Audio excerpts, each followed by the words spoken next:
This is the Lone Crater YouTube. We hope this video helps.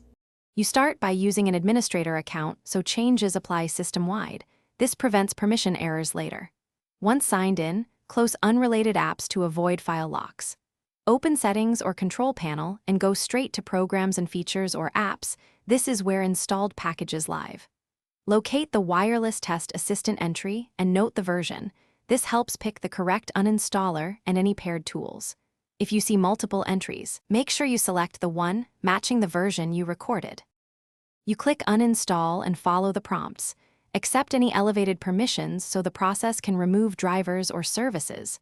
Once the uninstaller finishes, make sure to restart if prompted. Many components clear only at boot. After reboot, check Program Files x86, and %appdata% for leftover folders. Delete them manually to save space. If remnants remain, open Registry Editor and remove related keys. But be careful.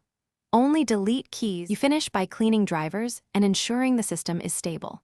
Open Device Manager, show hidden devices, and uninstall any adapters or services tied to Wireless Test Assistant.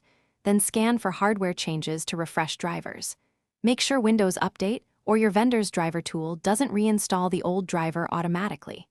If problems persist, use System Restore or a repair install to revert to a clean state.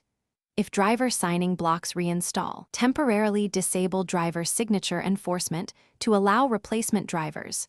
Re-enable it after.